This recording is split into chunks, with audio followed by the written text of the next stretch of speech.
అందరికీ నమస్కారం. సో మీ అందరికీ తెలుసు తండేల్ సినిమా కొన్ని రియల్ ఇన్సిడెంట్స్ నుంచి మనం ఇన్స్పిరేషన్ తీసుకొని ఈ సినిమా చేశాము.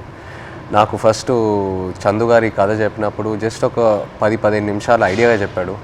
ఆ తర్వాత నేను శ్రీకాకుళంకి వెళ్ళి మత్స్యలేశంకి వెళ్ళి 22 మంది ఎవరైతే ఉన్నారో మత్స్యకారాలు వాళ్ళ నుంచి ఈ ఇన్సిడెంట్స్ బేస్ చేసుకొని సినిమా తీసామో వాళ్ళని వెళ్ళి కలవటం జరిగింది. సో కొంతమంది వాళ్ళు మనతో ఉన్నారు ఇక్కడ, మొన్న ఈవెంట్కి వచ్చారు హైదరాబాద్కి, and I'm happy to have them here. So వాళ్ళతో మాట్లాడి ఇంకా కొన్ని విషయాలు తెలుసుకుందాం. Hello, hi. సో అప్పుడు నాకు మీరు చెప్పింది ఏంటంటే మామూలుగా మీరు శ్రీకాకుళం నుంచి గుజరాత్ వరకు వెళ్ళి గుజరాత్లో అక్కడ బోట్లు తీసుకొని ఒక 9 నెలలు అలా సముద్రంలో అక్కడే ఏట పూర్తి చేసి మళ్ళీ తిరిగి మత్స్యలేశంకి వస్తారని. ఎందుకు గుజరాత్ వరకు ఎందుకు వెళ్తారు? అంటే మామూలుగా గుజరాత్ వరకు ఎందుకు వెళ్తున్నాం అంటే కారణం ఏంటంటే ఇక్కడ మనకి జిట్టీలు అందుబాటులో లేవు. ఓకే. అంటే ఇక్కడ ఏటకి వెళ్తుంటే అలలు పెద్ద కెరటాలు ఇరిగేస్తుంటాయి. దాని బోట్ల కింద ఉండిపోయి ప్రాణాలు కోల్పోతున్నాం. అయితే గుజరాత్లో ప్రతి 20 కిలోమీటర్లకి జట్టీలు ఉంటాయి అక్కడ. ఓకే. అందుకనే ఉపాధి ఉంటుందని వెళ్ళిపోతున్నాం అక్కడ. ఓకే. జీవనోపాధి కష్టపడ్డానికి వెళ్ళిపోతున్నాం. సో మీరు ఒకసారి అక్కడికి వెళ్ళాక ఒక నెల రోజులు సముద్రంలోనే ఉంటారా? ఒకసారి బోట్ తీసుకున్న తర్వాత నెల రోజులు సముద్రంలోనే ఉంటారు? నెల రోజులు ఉంటాం. లేకపోతే మీకు కంప్లీట్గా బోట్ డెక్ ఫుల్ అయిన తర్వాత తిరిగి వస్తారా? అది సముద్రంలో ఏటకి వెళ్తాం. చేపలు ఎక్కి పట్టిందంటే 20 రోజులకు వచ్చేస్తుంటాం. అంటే ఐస్ అంటారు కదా, ఐస్ అయిపోయిందంటే వచ్చేస్తాం. ఓకే. చేపలు ఎక్కి దొరికితే ముందు వచ్చేస్తాం. దొరకలేదంటే అక్కడక్కడ పట్టుకుంటూ నెంబర్లు కొట్టుకుంటూ ఎత్తుకుంటూ పట్టుకుంటాం. కొద్దిగా లేట్ అవుతుంది. చేపలు దొరికేవంటే హ్యాంగ్ వచ్చేస్తుంది జట్టి. ఓకే. అండ్ మీరు అక్కడ సముద్రంలో ఉన్నప్పుడు సెల్ ఫోన్ కనెక్షను, ఇంటితో మాట్లాడాలనుకున్నా, పిల్లలతో మాట్లాడాలనుకున్నా అలాంటి అవ్వదు. ఏ కనెక్షన్ ఉండదు? అవ్వదు. దగ్గరలో అవ్వద్దు. అంటే గుజరాత్ వేరే వాళ్ళు ఉంది కదా పోలవరం దగ్గర, దాని నెంబర్ కొడతాం. ఒక 200 కిలోమీటర్లు ఉందనుకో, ఆ స్టీరింగ్ పట్టుకుంటూ వస్తాం. దగ్గరలో ఒక 20-30 కిలోమీటర్లు టవర్ వస్తుంది మాకు. అప్పుడు పైన స్లాబ్ మీదకి వెళ్ళడం, చూడడం, టవర్ రావడం, మాట్లాడడం. ఒక్కొక్కసారి కట్ అయిపోద్ది, 2 ముక్కలు మాట్లాడడం, మళ్ళీ చేయడం, అలా ప్రయత్నిస్తుంటాం. అలాగా. ఓకే. బాగున్నారా? చాలా బాధ.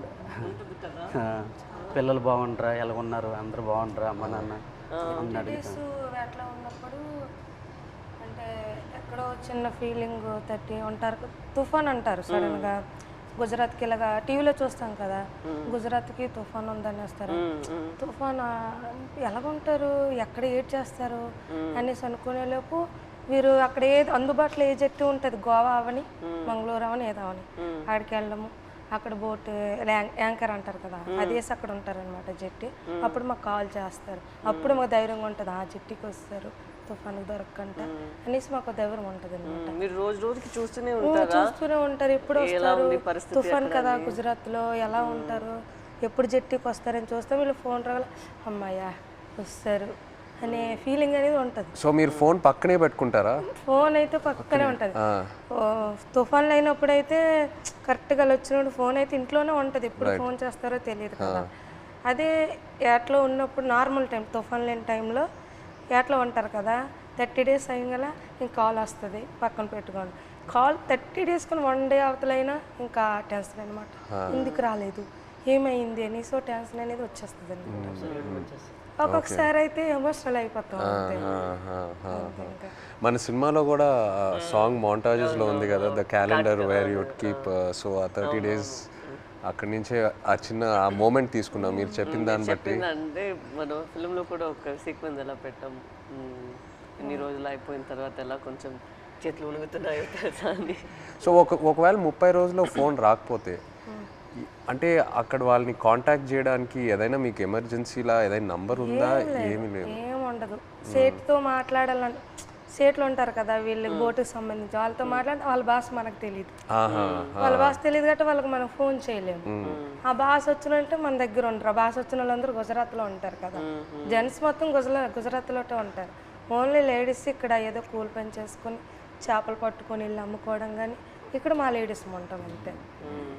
మాకు ఇది తప్పించి వేరే వృత్తి అయితే రాదు, చేపల వృత్తి. ఎప్పుడైనా ఇంత ఒక దేశానికి తెలిసిపోయింది ఇలాగా 22 మంది మత్స్యకారులు దొరికిపోయారని. కానీ మళ్ళీ మేము అదే గుజరాత్కి వెళ్తాను వేట చేయడానికి తప్పదా, మాకు అదే ఉపాధి అంతే. మీకు ఎలా తెలిసింది ఆ రోజు ఎలా వాళ్ళు అక్కడ దొరికిపోయారు అనేది? నేను 7 మంత్ ప్రెగ్నెంట్ పాప అప్పుడు కడుపులో ఉంది. కూర్చున్న అలా ఫోన్ వస్తుంది, 29 days అయింది అప్పటికి. ఫోన్ వస్తుందని ఇలాగ కూర్చున్నా, మా పెద్ద పాప పక్కన పెట్టుకొని. మా అమ్మకి కానీ చెప్తానని, మీ అల్లుడు వస్తారు ఇలాగ యాడ్ నుంచి ఫోన్ చేస్తారమ్మా చెప్పిన తర్వాత సరేలేని కూర్చున్నాను. ఫోన్ రాలే. ఉదయం మార్నింగ్ 10 అయింది, వేరే వాళ్ళు ఫోన్ చేశారనమాట నా మొబైల్కి, ఇలాగ మీ ఆయన పాకిస్తాన్కి దొరికిపోయారట అనేసి. వేరే వాళ్ళంటే ఎవరు ఫోన్ చేశారు? అదే గుజరాత్ నుంచి, మా ఊరు నుంచి వలస వెళ్ళారు కదా, అక్కడి నుంచో ఒక బోటు జట్టికి వచ్చింది. వీళ్ళు దొరికిపోవడం చూసిన బోట్ అది, కలర్ చూసారు ఆ బోటులో ఉన్నోళ్ళు, మీ ఆయనకి పాకిస్తాన్లో పట్టుకుని వెళ్ళిపోయారు అని చూసిన వాళ్ళు నాకు వచ్చి ఫోన్ చేసి చెప్పారు. ఓకే. చెప్పిన తర్వాత అవును అన్నట్టు అసలు ఏడుపు కూడా రాలేదు, అలా కన్నీళ్ళు ఇంకిపోయేవి. ఎలాగా పాకిస్తాన్ అంటే మామూలుగా చిన్నప్పటి నుంచి పాకిస్తాన్ అంటే ఏదో భయం మాకు అనమాట. చిన్నప్పటి నుంచి పాకిస్తాన్కి మనకి యుద్ధాలు ఏదో వినేవారు, అలాంటప్పుడు పాకిస్తాన్ అంటే భయం మనకి. అలాంటిది పాకిస్తాన్కి దొరికిపోవడం ఏంటి, ఏం చేస్తారు ఏమో, చంపేస్తారేమో, ఉగ్రవాదులకి గట్రా పేల్చుకోవడం చంపేయడం విన్నాం కదా, ఏమో చంపేస్తారేమో నీటిలో ఉండే అదో టెన్షను. అలాగా కూర్చొని అందరం ఫ్యామిలీ మొత్తం, ఏ ఊర్లో వాళ్ళు సంబంధించిన వాళ్ళు, మా ఊర్లో అయితే 7 ఉన్నారు, మా పంచాయతీలో సంబంధించిన 7 మా దగ్గర కూర్చొని ఏమైంది అనేసి అంటే, ఒక అబ్బాయి భాష వచ్చిన గుజరాతీ భాష ఆడిన అబ్బాయికి మేము వీళ్ళు సేటు ఉంటారు రామారావు వాళ్ళ సేటు, వాళ్ళ సేటుకి ఫోన్ చేయించాం. అడగండి ఒకసారి ఏమైంది ఆ సీట్కి అంటే, వాళ్ళు ఫోన్ చేసి అడిగారనమాట ఏమైంది, ఆ పాకిస్తాన్ వాళ్ళు పట్టుకెళ్ళిపోయారంట, ఏమైంది సీట్ అని అడిగితే అతనే మా పట్టుకుని వెళ్ళిపోయారు, నీటిలో ఉంచారని చెప్పారు. ఇంకా మాకైతే ఎలాగ వస్తారు అనేసి, ఎలాగ ఆలోచించాలి, ఎక్కడికి వెళ్ళాలి, ఎలాగ తీసుకురావాలి అనేసి ఒక ఎమోషనల్ అయితే మామూలుగా కాదు. 22 members అంటే చిన్నపిల్లలు, అప్పుడే మ్యారేజ్ అయిన అబ్బాయి అక్కడే ఉన్నాడు, నేను కడుపుతో ఉన్నాను, 2 పిల్లలు, ఒక భర్త దొరికిపోయిన ఆవిడ కూడా ఇంకా ఆ బాధ వేరే, 2 బిడ్డలు ఒక భర్త అంటే ఇంకా ఆ ఎమోషన్ అయితే ఇంకా వేరే. అందరం ఇంకా అంతే, ఏం చేయాలని ఆలోచనతో ఓ 1 month వరకు అలా ఉన్నాం. ఇలాగా న్యూస్ వచ్చి ఇలాగా ప్రసారం చేయడము, మీడియా కొంచెం హెల్ప్ చేసింది. ఓకే. ఓకే. మీరు ఆ పాకిస్తాన్లో ఇంతకుముందు వేరే ఎవరైనా ఇలా పాకిస్తాన్ సైడ్కి వెళ్ళి వాళ్ళు పట్టుకోవటం జరిగిందా, లేకపోతే ఫస్ట్ టైం ఏనా ఇలా జరగటం? ఓకే. ఓకే. ఇప్పుడు కూడా ఉన్నారు అక్కడ? ఇప్పుడు ఉన్నారో తెలియదు కానీ మీరు అప్పుడు ఉన్నప్పుడు అక్కడ మీరు వెళ్ళి ముందే అరెస్ట్ అయ్యి ముందే ఉన్నారు అక్కడ. తీసుకెళ్ళేటప్పటికి మేము ఏడుస్తున్నాం అక్కడ. ఏడుస్తుంటే వాళ్ళు మాకు బుద్ధిరిస్తుంటారు, పళ్ళకోయండి అదేటి ఇదేటని. వాళ్ళు అన్నారు మాకే 2 సంవత్సరాలు అయింది మేము వెళ్ళట్లేదు అని మరికొద్దిగా ఏడ్చేస్తున్నాం మేము. వాళ్ళు 1.5 సంవత్సరాలు ఒక్కొక్కరు ఒక్కొక్క కారణం. అంటే ఆధార్ కార్డులు పేర్లు రాంగు, ఒక్కొక్క పేరు అంటే ఒక బోట్లో 9 మంది ఉంటారు, వాళ్ళకి ఏదో అర్జెంట్ పని నుండి వెళ్ళిపోతారు వాళ్ళు. అంటే టిక్ పాస్లో పేరు ఉండాలి, నేను ఎవరు కలాసి వచ్చారనుకో ఆ టిక్ పాస్ ఆఫీస్కి వెళ్ళి పేరు రప్పించుకోవాలి, పలానా రామారావు పలానా రాంబాబు అని. అది ఎవరు వెళ్ళిపోతే వాళ్ళ పేరు ఏం చెప్పేశాడు అక్కడ. మన ఇండియా నుండి హై కమిషనర్ వచ్చేటప్పుడు కొన్ని పేర్లు రాంగ్ చెప్పేస్తారు అలా, దానివల్ల ఆయన ఉండిపోయాడంట అక్కడ. ఆయన చెప్పడం మరికొద్దిగా ఏడుపు వచ్చింది మాకు, చాలా బాధ అనిపించింది. ఆ నైట్ భోజనం కూడా మానేసాం, మళ్ళీ అలాగ రోజులు గడిచిన కొద్ది అలాగే ఇదైంది. అక్కడ జైల్లో అంటే మీరు ఏం చేసేవాళ్ళు రోజు? ఏదైనా ఫ్రీడమ్ ఇచ్చేవాళ్ళా లేకపోతే సెల్లోనే ఉండేవారా, ఏం చేసేవారు? అంటే తెల్లారితే వచ్చేవారు కానిస్టేబుల్ పోలీస్ పాకిస్తాన్, లేపి మొక్కలకి నీళ్ళ గంట పోసేవాళ్ళం. ఓకే. తర్వాత గడ్డి గంట తెంపేవాళ్ళం, గడ్డి. తర్వాత గార్డెనింగ్ అని వాళ్ళు పాకిస్తాన్ ఖైదీలతో నీళ్ళు జల్లిస్తారు, వాళ్ళు జల్లిస్తే కర్రకి గోనకి చుట్టేసి అలాగా అలికినట్టుగా కలాపేసినట్టు చేపిస్తారు. మాకు నీళ్ళు మోయమంటారు మాకు. ఓకే. ఆ నీళ్ళు మోస్తాం, 1-2 గంటల పని ఉంటుంది, మళ్ళీ లోపల తీసుకెళ్ళి తాళాలు వేసేస్తారు. ఇప్పుడు మీరు ఒకవేళ ఇంట్లో వాళ్ళతో మాట్లాడాలంటే ఉత్తరాల వైపే మీకు కమ్యూనికేషనా, లేకపోతే సెల్ ఫోన్తో? ఫోన్ ఏం లేదు, ఓన్లీ ఉత్తరాల వైపే. అండ్ అది పంపించడానికి ఎంతసేపు పట్టేది? మీరు ఒకసారి రాసిన తర్వాత, ఉత్తరం రాసిన తర్వాత వెళ్ళి మత్స్యలేశంకి చేరడానికి ఎంత టైం పట్టేది? అంటే మేము దొరికిన తర్వాత వాళ్ళు ఇండియా వాళ్ళు ఉన్నారు దాంట్లో, ఉత్తరాలు కూడా మేము అదే నెల 2 నెలలకి ఒక్కొక్కసారి లేట్ అయితే 3 నెలలు కూడా వస్తుందని చెప్పారు. మేము కూడా లెటర్లో రాసాం ఇలా అనుకోండి అంటే ఏట పూర్తి అయిపోయింది, అదే రోజు తెల్లారిసరికి వచ్చే టైంకి అనుకోకుండా దొరికిపోయాం, ఇలా జరిగింది. ఒక పక్క బాధగుండా లోపల దిగమింగుకొని మీరు శుభ్రంగా ఉండండి అని వాళ్ళకి చెప్పాం. అప్పుడు ఇప్పుడు ప్రెగ్నెంట్ అప్పుడు అదే ఏట రావాలనుకుంటాను ఊరు నేను ఇంకా వచ్చి రావాలనుకుంటా ఇంకా దొరికిపోయింది. లెటర్లో మాకు జాగ్రత్త చెప్తూ వాళ్ళ పైన ఆవేదన కూడా మాకు కనిపించింది లెటర్. జాగ్రత్తగా ఉండండి, ఇక్కడ మాకేం పర్వాలేదు కానీ వెళ్ళి పోరాటం చేయండి అంటే అక్కడ ఏంటంటే జాగ్రత్తగా ఉండండి వెళ్ళి పోరాటం చేయమంటే మాకు ధైర్యం చెప్తూ వాళ్ళకి బయటికి తీసుకురావడానికి పోరాటం చేయండి నేను ఒక ఆవేదన అనేది కనిపించేది మాకైతే. ప్రెగ్నెన్సీ కదా అయినా సరే ధైర్యం చేసి వెళ్ళేదాన్ని, ఎక్కడ పొలిటీషియన్ మీటింగ్లు ఉన్నా సరే వెళ్ళేది. ఏమో సింపతి ఉంటుందేమో, అరే ప్రెగ్నెన్సీ కదా లేడీ కదా పాప వాళ్ళ హస్బెండ్ దొరికిపోయారు అనేసి ఒక సింపతి ఉంటుందని ధైర్యం చేసి వెళ్ళిపోయేదాన్ని. ఓహో మీరు వెళ్ళిపోయారు. నేను వెళ్ళిపోయేదాన్ని, తను ఆల్ ద పొలిటికల్ అన్ని దగ్గరికి వెళ్ళిపోయేదాన్ని. అందరూ మీ హస్బెండా కడుపుతూ ఉన్నావా అయ్యో పాపం అనేవారు. ఏమో సింపతి ఉంటుంది కదా సార్, అంటే వీళ్ళకి అక్కడికి తీసుకెళ్దాం ఢిల్లీ వరకైనా తీసుకెళ్దాం అంటే సింపతి ఉంటుందేమో అనేసి నేను గర్భవతితో ఉన్నప్పుడు కూడా వెళ్ళేదాన్ని. 9 months వరకు నేను డెలివరీ ముందు వరకు కూడా నేను పోరాటం చేశాను వాళ్ళు రావాలని. సో మీరు అక్కడ ఆంధ్రాలో తిరిగారు ఇలా పొలిటికల్ మీటింగ్స్ ఏదైనా ఉంటే, ఆ తర్వాత గుజరాత్ వరకు కూడా వెళ్ళారు కదా? ఢిల్లీ వరకు వెళ్ళారు. గుజరాత్కి వెళ్ళా స్టేట్ దగ్గర ఢిల్లీ వరకు వెళ్ళారు. స్టేట్లకి ఫోన్ల వరకే, గుజరాత్ వెళ్ళలేదు. డెలివరీ అయిపోయిన తర్వాత 20 days పాపకి 20 days పాపకి ఇంటి దగ్గర వదిలేసి దాన్ని ఢిల్లీ వెళ్ళాం. ఢిల్లీ వెళ్ళిన తర్వాత అంటే అందరూ అనేవారు, ఇతను కూడా లెటర్లో రాశారు ఢిల్లీ వెళ్ళండి, ఢిల్లీ వెళ్తే మనకి వచ్చే అవకాశాలు ఉన్నాయని ఇతను లెటర్లో రాసేవారు అనమాట రామారావు గారు. సరేలే ఢిల్లీ కొంచెం అది పేద పరిస్థితి కదా సార్, ఢిల్లీ అంటే మాకు తెలియదు, భాష తెలియదు, ఎలాగెళ్ళాలో తెలియదు. అలాగ ఉన్నప్పుడు కొంతమంది అదే పొలిటీషియన్ వచ్చి ఇలాగ రండి అక్కడ మీకు పని జరుగుతుంది ఏం అవ్వదు గైడ్ చేయడానికి ఒక అతను వచ్చి వెళ్ళండి అంటే సరేలే ఇంత పోరాటం చేసి ఇదే చేయలేమా అనేసి ధైర్యం చేసి వెళ్ళాం ఢిల్లీ. ఢిల్లీ వెళ్ళిన తర్వాత అక్కడే ఢిల్లీ వెళ్ళిన తర్వాతే వీళ్ళు బయటకు వచ్చారు. అంతవరకు ఆ 14 నెలలు అక్కడే ఉన్నారు. అతను అంబాసిడర్తో మాట్లాడడం కానీ ఉన్నారనడం కానీ. మెయిన్ మాకు బాధ కలిగించింది ఏంటంటే పుల్వామా దాడి. ఆ దాడి ఇలాగ మార్నింగ్ ఇలాగ టీవీ వేసాను, ఇలాగ మన ఇండియన్కి ఆర్మీకి ఇలాగ ఉగ్రవాదులు చంపేశారు, ఆత్మహత్య దాడి అయిందని తర్వాత అవునా ఎందుకు అనేసి వీళ్ళకి ఏం చేస్తారని ఇదో బాధ. మళ్ళీ అక్కడ మరి ఇండియన్స్ ఉన్నారు కదా సార్, ఏం చేస్తారని బాధలు ఉన్నప్పటికీ లెటర్స్ అయిపోయి 3 months. వచ్చిన లెటర్స్ బాగానే వచ్చి పుల్వామా దాడికి ముందు లెటర్స్ కంటిన్యూ అయ్యాయి. మేము పంపించింది అతనికి వెళ్ళేది, అతను పంపించింది మాకు వచ్చేది. కానీ పుల్వామా దాడి తర్వాత స్టాప్ అయిపోయింది.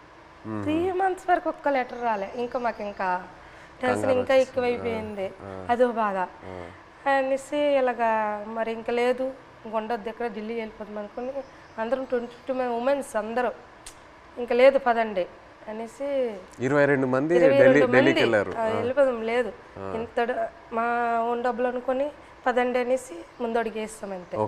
ముందడుగేసుకుని వెళ్ళిపోయామంతే. వచ్చిందో రాందో వెళ్ళాం. అక్కడికి వెళ్ళిన తర్వాత జయశంకర్ అని విదేశాంగ మంత్రికి కల్పించారు. ఇంగ్లీష్ రాదు కదా, ఏదో మా తెలిసిన భాషలు అంటే అతను మా కన్నీళ్ళు చూసి అతనికి అర్థమైపోయింది అనమాట. ఓ ఇంత బాధపడుతున్నారని ఏడుస్తాను. మా ఆవేదన చెప్తూ మా కళ్ళని నీరు వచ్చేస్తుంది. అది చూసి పాపం అతను తట్టుకోలేకపోయారు. వెంటనే ఫోన్ పాకిస్తాన్ చేశారు. మన ఇండియా అంబాసిడర్ చేసిన తర్వాత పర్లేదు ఉన్నారు ఇలాగ వస్తారు అని చెప్పారు. జనవరి కల్లా వచ్చేస్తారు అన్నారు. మా దగ్గర చెప్పారు జనవరి కల్లా వచ్చేస్తారు, రాకపోతే మీకే పాకిస్తాన్ నేను తీసుకెళ్తాను, నేను భరోసా ఇస్తానని మాట ఇచ్చిన తర్వాత అప్పుడు ఇంకా హ్యాపీ అంతే.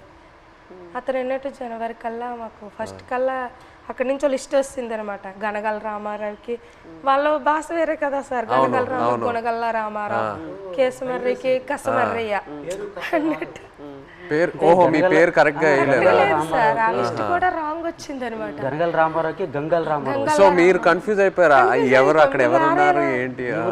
సరేలే అది ఉర్దూ బస్ కదా ఏమో ఇలాగ తెలియపు ఇలాగ రాశారేమో అని మాకు మేము ఆలోచించుకొని వచ్చేస్తారు అన్నట్టు. మీకు ఆ టైంలో ఎలా అనిపించింది? సడన్ గా భయం వేసింది. పేరు డిఫరెంట్గా ఉన్నప్పుడు 22 మందిలో 21 మంది వెళ్ళిపోయి నన్ను వదిలేస్తారేటని ఒక ఇది. వీళ్ళు కావాలని వాళ్ళకి రాస్తారేటో చెప్పలేం. పాకిస్తాన్ ఓన్లీ మీ పేరే తప్పేశారా? అందరివి ఉన్నాం, ఓకే అందరివి అందరివి ఏదో ఒక మాది కొంతమంది అక్కడక్కడ పేరు గనగల రామారావుకి గంగల్ రామారావు వచ్చింది. గంగల్ రామారావు వస్తే మరి పేరు డిఫరెంట్ అయితే ఖచ్చితంగా వదిలేస్తారని అందరూ ఇండియా వాళ్ళు అంటుంటారు. ఇంతకుముందు ఉన్నవాళ్ళు పాత వాళ్ళు. నాకైతే రాత్రి ఇద్దరు రాలేదు. 22 మందిలో 22 నా పేరు రాకపోతే నాకు వదిలేస్తే నాకు నిద్ర పట్టట్లేదు, తినాలనిపించట్లేదు. అప్పటికే 14-15 నెలలు అయిపోయింది, సంవత్సరం దాటిపోయింది. అప్పటికి ఇలాగ అయిపోయాను, సన్నంగా అయిపోయాను. వాళ్ళు ఏదో చపాతీలో అంటే ఏదో కలుపుతారంట అక్కడ జైల్లో. అదేదో మనకి ఏదో బరువు మోయాలని మోయలేమంట, ఆవేశం వచ్చేస్తుందంట. వాళ్ళు చెప్పిన మాటలే అప్పటికే సన్నంగా అయిపోయాను. తర్వాత నోటానికి కూడా బ్లడ్ వచ్చేస్తుంది. ఏమంటే టెస్టులు చేస్తే వేడి వల్ల అన్నారు, ప్రాబ్లం లేదంటే కొద్దిగా ఆపేయకుండా ఉన్నారు. అలాంటి చాలా భయం వేసేది. అలాగే పుల్వామా టైంలో మీరు అక్కడ ఒక కన్ఫ్యూషన్ లాగా ఏమైనా అయిపోయిందా మీకు? అయిపోయింది మరి. ఏదో వేరే సెల్లో పెట్టేవారంట అక్కడ, ఏదైనా బయట ప్రమాదం ఏదైనా జరిగితే. అంటే బీహార్ జైల్లో ఒక పాకిస్తాన్ ఖైదీకి ఇండియా వాడు చంపేశారని తెలిసింది మాకు. అక్కడ జైల్లో టీవీ ఉంది మాకు చూస్తుండగా. చంపేస్తే మాకు తెలీదు. మాకు 4 రూమ్లో అందరికి ఒక్క రూమ్లో బంధించేస్తుంటారు. బ్యాగులకి నైన్గా పట్టుకొని ఒక రూమ్లో తీసుకెళ్ళి ఇంకోటి బాంబు వేసేస్తారు, మనం చంపేస్తారని అంటే ఇంకొకడు. చాలా భయం వేసేస్తుంది. అప్పుడు ఇంకో అందులో కానిస్టేబుల్ ఉంటారు కదా కొందరు పాకిస్తాన్ వాళ్ళు, ఆయన లేదు అక్కడ మీ ఇండియా కూడా మా పాకిస్తాన్ ఖైదీ చంపేశాడు కదా, ఇక్కడ మీ వాళ్ళకి ఏం జరగకంటే మీరు అందరికి ఒక రూమ్లో పెడతాను, మీరు జడవద్దని చెప్పాడు. అప్పుడు కొద్దిగా ఊపిరి పీల్చుకున్నాం. అలా జరిగింది. అండ్ మీకు జైల్లో ఇప్పుడు డబ్బుల్లా ఇప్పుడు ఈ ఉత్తరాలు పంపించడానికి ఆ అమౌంట్ ఎలా మీకు వచ్చేది? పెన్నుల మీద పేర్లు చేస్తాను నేను, ఒక్కొక్కరు ఒక్కొక్క పని నేర్చుకున్నాం. నాకైతే 2 వారాలు పట్టింది టైం. ఓకే. ఇప్పుడు నాకు చైతన్య పెన్ను ఉంటుంది, పైన దారంతో నాకు చైతన్య పేరు వచ్చేస్తుంది. కింద సాయిపల్లి అంటే ఒక పెన్ను మీద 2 పేర్లు రాస్తే 2 పేర్లకు 200 ఇస్తారు. ఒక పేరు అయితే 100 రూపాయలు ఇస్తారు. అలాగే రోజుకి 5-6 పెన్నులు అలా చేసేవాడిని. ఆ పెన్నులు వాళ్ళకి ఇస్తే ఖైదీ లేట్ చేస్తారు, వాళ్ళకి బెయిల్ మీద వెళ్తారు కదా కోర్టుకి, వాళ్ళ ఫ్యామిలీకి ఇస్తారు కదా. ఆ డబ్బులతోటి మేము ఏంటంటే అప్పుడప్పుడు ఏదో గుడ్లు తెచ్చుకుంటాం కానీ మాంసం కానీ తినడం కానీ. 22 మందికి మరి మెయిన్ లీడర్ని కదా, వాళ్ళ గెడ్డలకు కానీ వాళ్ళ రింకిలకు కానీ బిస్కెట్లకు కానీ ముసలి వాళ్ళకి తెలియదు కదా, వాళ్ళకి డబ్బులు ఇచ్చేవాడిని గెడ్డలకి. సో ఒక్కో ఉత్తరం పంపించడానికి ఎంత అయ్యేది మీకు? అంటే ఒక 200-300-500 అంటే మా డబ్బులు ఉండవని తెలిసి ఏవో ఖర్చులు మట్టుకు పనులు చేస్తుంటాం. వాళ్ళకి ఇచ్చి అలాగే. నేను ఎన్ని పేజీలు రాయొచ్చు ఒకసారి? ఎన్ని పేజీలు పంపించచ్చు ఉత్తరం? అంటే వైట్ పేపర్ మీద రాసి లోపల కవర్లో పెడతాం మేము. మినిమం రెండు పేపర్లు 22 మంది 2 పేపర్లో రాసి పంపించాలి. అంటే ఒక్కో ఇద్దరేసిది ఒక్కో ఉత్తరం ఉంటుంది. 22 మంది ఎవరిదా ఇద్దరు జాయింట్ పడేవాళ్ళం. ఓకే. ఇంకా డబ్బులు లేనప్పుడు సర్దుకుంటేవాళ్ళం. అలాగే ఇటు పెట్టి అలాగే అడ్జస్ట్మెంట్ అయ్యేవాళ్ళం. మీరు ఒక్కొక్కరికి ఈ ట్రిప్ అయితే నువ్వు లెటర్ పంపిస్తే నెక్స్ట్ ట్రిప్ నేను పంపుతాను. మళ్ళీ మాకు కాంప్రమైజ్ అయ్యి అడ్జస్ట్ చేసుకునేవాళ్ళం. ఓకే. అండ్ మీ పాప ఫోటో ఫస్ట్ టైం ఎలా చూసారు అక్కడ? అంటే పేపర్లో కటింగ్ చేసి ఉత్తరాలు పెట్టేసి పంపించారు ఆవిడ. అంటే అక్కడ ఏమేం జరుగుతుందన్నా ఊర్లో? ఓకే. పెట్టారు, పెట్టేసి పంపించేదాన్ని. అది చూసి అందులో చూసారు వాళ్ళ పాప. మీరు కావాలని అలా ఫోటో పెట్టారా? అంటే ఫోటో కావాలని కాదు, చూడు ఇలాగ ధర్నా చేస్తున్నాం, మీరు భయపడకండి, ధైర్యంగా ఉండండి, మీకు తీసుకొచ్చే బాధ్యత మాదనేసి ఒక ధైర్యం చెబుతూ ఒక లెటర్ రాసేవారు. ఇక్కడ మేము భయపడే వాళ్ళకి భయపెట్టిస్తే వాళ్ళు ఇంకా భయపెట్టేస్తారు కదా అనేసి ఒక పోరాటం చేస్తాను, మీరు జడకండి ధర్నాలు చేస్తాను అనుకుని పాప ఫోటో కట్ చేసి పెట్టేసి పంపించారు. జైల్లో అయితే చాలా బాధ. అంటే ఆ పాకిస్తాన్ ఖైదీలకి పడుకుని పెట్టి చెట్ట పైకి ఎత్తేసి పట్టుకొని పెద్ద బెల్ట్ ఉంటుంది, ఇలాగ బాధేసేవారు. అమ్మో సచ్చాను బావ సచ్చాను అంటే మేమేంటి మనకి అలాగ కొట్టేస్తారని మేము జడిసిపోయాం. ఈ చెట్ట పైకి ఎత్తేసేవారు, చేయలాగా సాపేసేవారు. కింద పడుకుని పెద్ద బెల్ట్ ఉంటుంది, కర్ర పట్టుకొని ఇలా తిడ్డ ఉంటుంది అలా ఉంటుంది. ఆ బెల్ట్లో అలా కొడుతూ అమ్మో సచ్చాను 10 దెబ్బలు అంటే అలాంటివి. మనకి ఇండియా వాళ్ళు కూడా అలాగే కొడతాను జడిసిపోయాం. ఫస్ట్లో మేము వెళ్ళేటప్పటికి మొక్కలకి నీళ్ళు పోస్తుంటాం కదా, ఆ పక్కన వాళ్ళకి అది ఏం చేసాడో మనకు తెలీదు. అలా కొడుతుంటే అలాగే మనకి కూడా కొట్టేస్తారని భయం వేస్తుంది ఫస్ట్లో.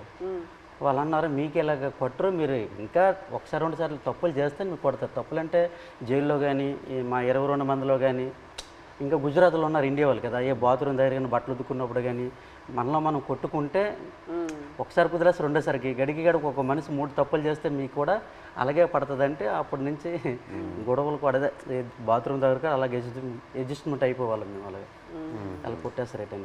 మీరు ఒక్కొక్కరికి ఎలా సమాధానం చెప్తారు అక్కడ ఎన్ని రోజులు ఉన్నప్పుడు? ఎలా మీరు సమాధానం ఏంటి, తిట్టేవారు కూడా 22 మంది ఉన్నాం, నీ వల్లేని ఇలా ఇలా జరిగింది, మా డ్రైవర్లు కూడా నీ వెంట వచ్చారు. అంటే ఇంతకుముందు ఇతనికి యాట్లో గనగల రామారావు పాకిస్తాన్ వైపు ఎక్కి యాడ్ చేసేవారు, బోర్డర్ దగ్గరలో ఇతని వల్ల దొరికిపోయారు అనేసి ఒక బ్యాడ్ నేమ్ మీద వస్తుంది ఇతనికి. ఇతను అది దృష్టిలో పెట్టుకుని భోజనం సరిగ్గా చేసేవారు కదా అక్కడ. పెళ్ళి అవన్న కుర్రోలు కూడా ఉన్నారు కదా, నాకు పెళ్ళి అవ్వకుండా కూడా మీరు చేస్తారు, మీ నిండా మీకు దొరికిపోయాం అని అనేవారు. ఒక బాధలో ఉండేది. తప్పదు మరి, జరిగిపోయింది చాలా బాధ. బట్ ఇప్పుడు వాళ్ళందరూ బయట వచ్చేసారు, పిల్లలు కూడా చేసుకుంటారు. భయంలో ఉన్నప్పుడు అలాగే సడన్ గా మనం మాట్లాడతామా అనుకునేది అని మాట్లాడేస్తాం. మీరు గుజరాత్ సేట్ దగ్గరికి వెళ్ళి ఆయనతో మాట్లాడటం ఆ ఐడియా రాలేదా? అంటే సేట్ దగ్గరికి వెళ్తే ఆ డబ్బు ఆ విషయం భాష రాదు కదా, సో దానివల్ల మీరు కొంచెం ప్రెగ్నెన్సీ డెలివరీ టైం కదా సార్, అతను లేరు, మనకి కొంచెం ఇబ్బంది ఉందనేసి నేను అతను సేటికి ఫోన్ చేశాను సార్. అక్కడికి చేసిన తర్వాత ఇలాగ అంటే భాష వచ్చిన వాళ్ళతో మాట్లాడించాను, ఇలాగ చెప్పండి డెలివరీ టైం ఉంది కదా, అతనికి ఏమైనా అమౌంట్ అయింది, నేను వెయ్యను అంటే కొంచెం కోపంగా మాట్లాడేవారు వాళ్ళు. నేను వెయ్యను, పట్టించుకోలేదు వాళ్ళు సేట్లో. మాకు కూడా 2 బోట్లు దొరికిపోయాయి కదా, నేను ఎందుకు మీకు వేయాలన్నట్టు మాట్లాడేవారు.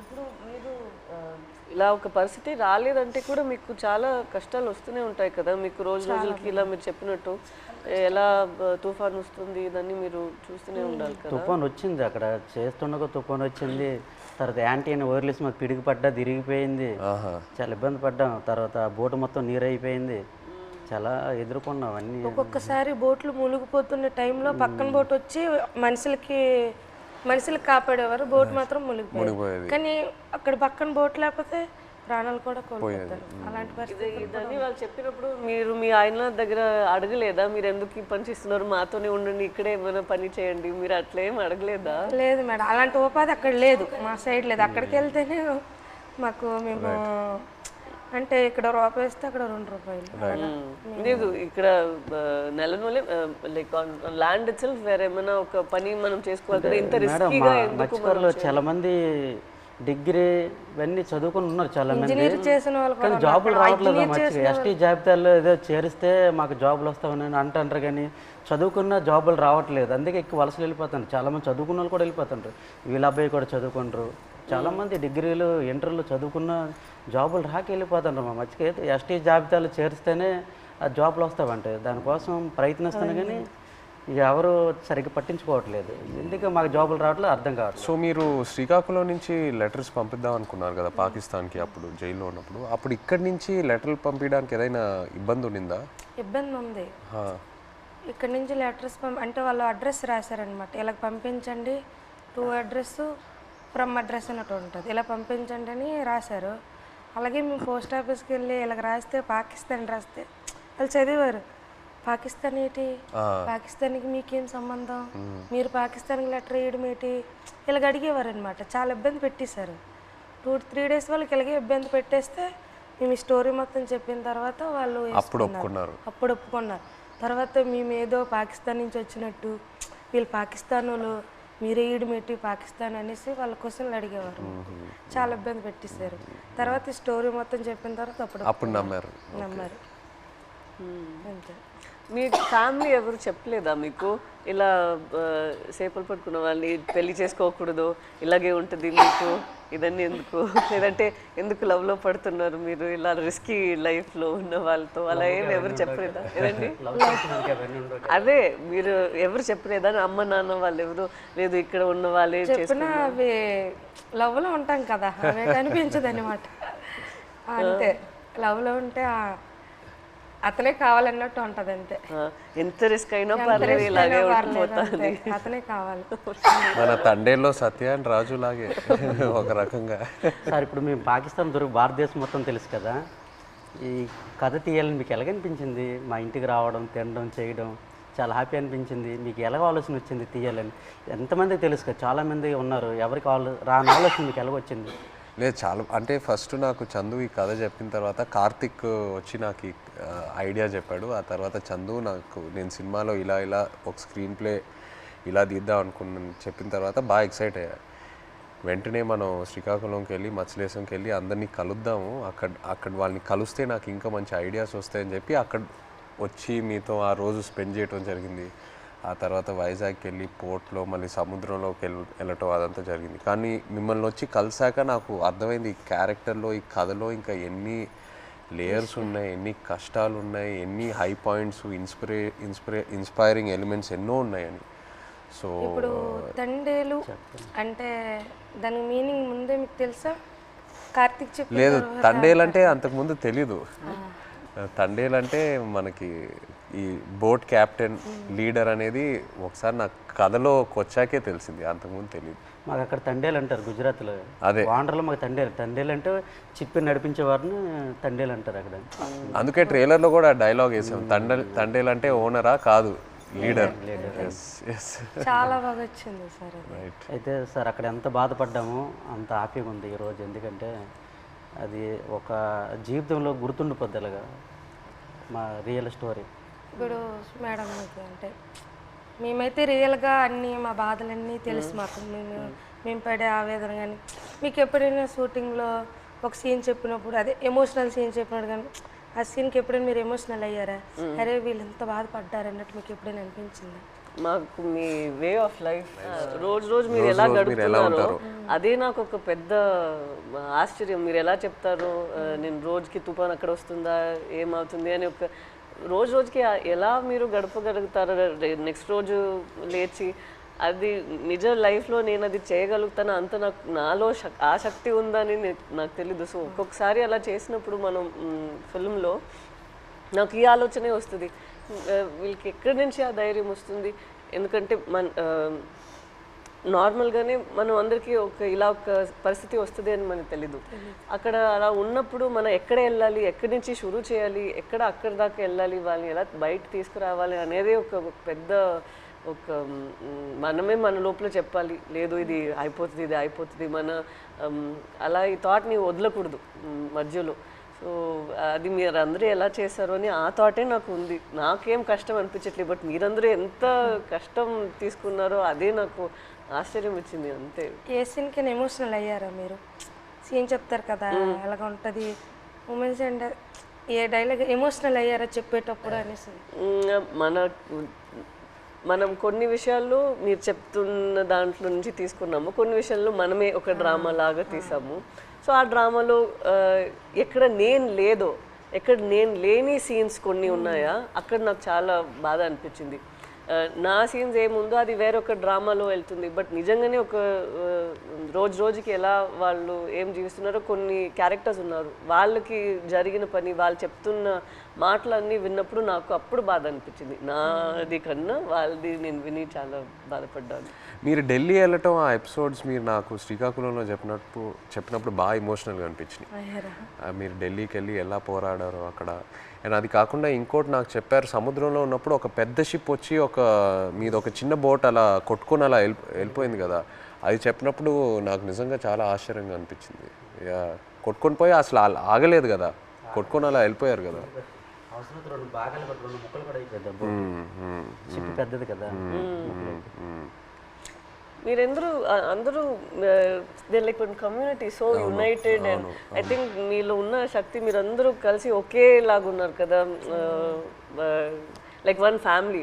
ఒక ఫ్యామిలీ అర్థమైంది, బట్ మీరు అందరి ఒకే ఫ్యామిలీ కదా. సో ఒక్కరికి ఇది జరిగిందంటే అందరికి అది జరిగినట్టే. ఏ ఫ్యామిలీకి అలా జరగకూడదు. మా ఫ్యామిలీలో ఒకేసారి దొరికిపోవడం అంటే చాలా బాధాకర విషయం. నేను డ్రైవర్ మెయిన్ తండ్రి కనుక ఆ లైన్కి బోటప్ చెప్పినట్టు మా బావగారు, తర్వాత మా ఎర్రీకి బామ్మరిదే అంటే అన్నయ్య, నేను బోట్ ఆఫ్ చెప్పాను. ఈ బోట్ ఆఫ్ చెప్పిన ఓనర్లు అంతా నా వెనక పంపించారు. ఈ రామారావు ఎక్కి చేపలు పడతాడు, ఈ నేతను వెనకెతలు వెళ్ళండి చేపలు ఎక్కి దొరికితే అనుకుని నాకు వెనకాల పంపించడం, దొరికిపోవడం చాలా బాధాకరం అనిపిస్తుంది. ఇలా జరుగుతుంది అనుకోలేదు. సో లాస్ట్ క్వశ్చన్ అంటే తండేల్ 2 ఉందా? మీరు ఆ రోజు ఈవెంట్లో ఏదో జోక్ వేశారు కదా, చెప్పండి. ఇంకోసారి పాకిస్తాన్కి దొరకాలి, అప్పుడు స్టోరీ అంటే ఒక కోరిక తండేల్ 2 ఉంటే ఖచ్చితంగా ఒక తమ్ముడుగా యాక్టింగ్ చేయాలని ఓకే రైట్. కోరిక మటుకు నెరవేర్చాలి. అయితే పాకిస్తాన్ దొరకడం దొరకవు ఈసారి. మీరు ఇంకా ఢిల్లీ అంతా వెళ్ళరా? తిరిగే శక్తి బోల్డ్ కథ ఉంది. ఇంకా అక్కడ వచ్చేసరికి ఇంకా ఇక్కడ ట్రావెల్ పడ్డాం. రైటర్ ఒక సంవత్సరం పాటు మేము వెనకాల ట్రావెల్, ప్రతిదీ తిన్నా ఏం చేశారు ఏంటి అనేది ఒక సంవత్సరం పాటు ఫోన్ కాల్. అదే ఇక్కడ పాకిస్తాన్ వచ్చేసరికి ఇక్కడ అప్పటికి 7 సంవత్సరాలు అవుతుంది. ఇప్పుడు చాలా ఉన్నాయి కదా, ఇంకా ఇక్కడ తండేల్ 2లో కూడా ఇంకా బోల్డ్ కథ ఉంటుంది. కానీ ఈసారి ఫైట్ చేయాలంటున్నారు కదా మీరు వెళ్ళి అక్కడ నుండి ఇక్కడికి వచ్చేసరికి నేనేం చేశాను ఇంకా బోల్డ్ అని ఇంకా స్టోరీ ఉంది. ఇంకా ఖచ్చితంగా ఇది చెప్పండి మాకు. జీవితంలో ఇది గుర్తుండిపోతుంది. నచ్చిన విషయం ఏంటంటే సార్ మీరు ఉన్నారు కదా, ఆ డ్రెస్సింగ్ స్టైల్ కానీ ఎప్పుడు మీకు ఏ సినిమాలో అలా చూడలేదు. ఆ చినిగిపోయిన సెట్ కానీ ఆ డ్రెస్సింగ్ స్టైల్ కానీ అనకాపల్లిలో ఒక షూటింగ్ ఉంది కదా, అక్కడికి వచ్చాము. అక్కడ చూసి నేను షాక్ అయిపోయాను. అదే ఏ సినిమాలో చూడలే అసలు. అలా ఇమిడిపోయారు సార్ మీరైతే.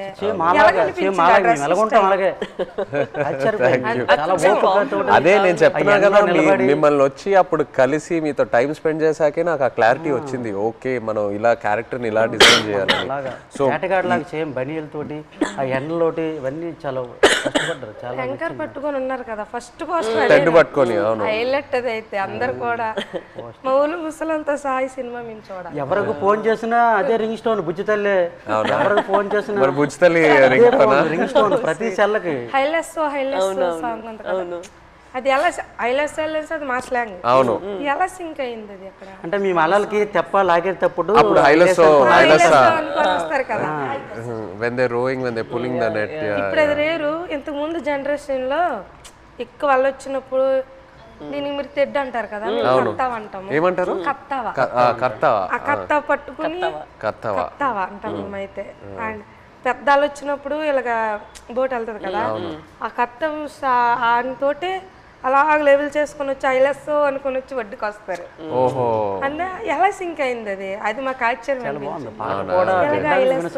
ఈ విషయం మన చందు మొనెటి అండ్ దేవి గారికి వాళ్ళకి క్రెడిట్ ఇవ్వాలి. రైట్, శ్రీమణి గారికి.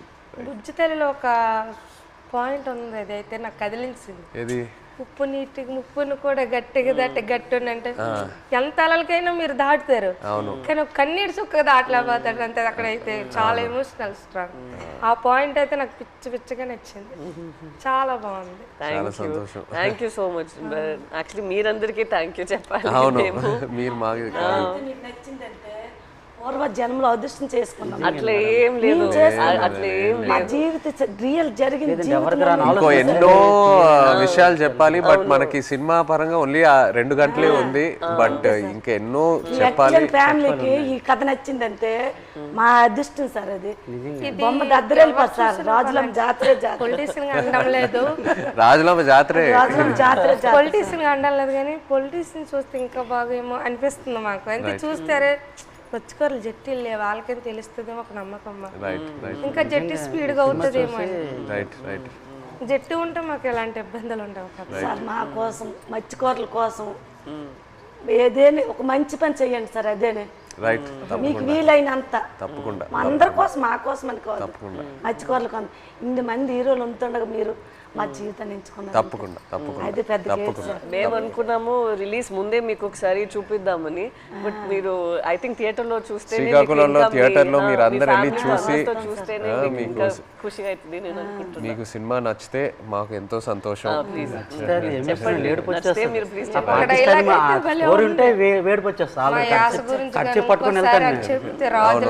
అది మిమ్మల్ని మైండ్ లో పెట్టుకొని చేస్తాం. అవునా?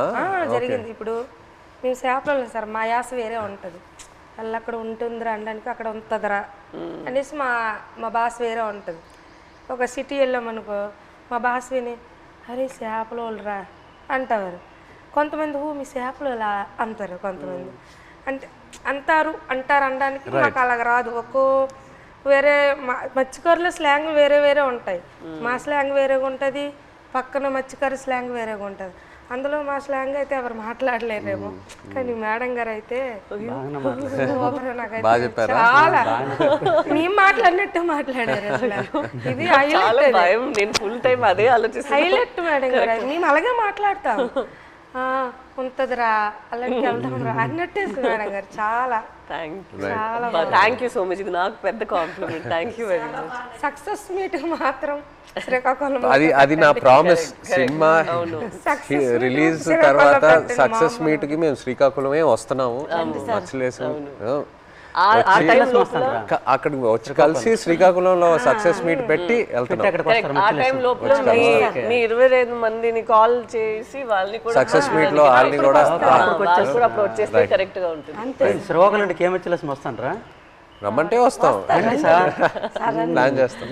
బట్ సక్సెస్ మీట్ అయితే శ్రీకాకుళంలో చేస్తున్నాము తప్పకుండా. Okay, thank you so much. మాతో మీరు కలిసి ఇంత షేర్ చేశారు. Again thank you so much.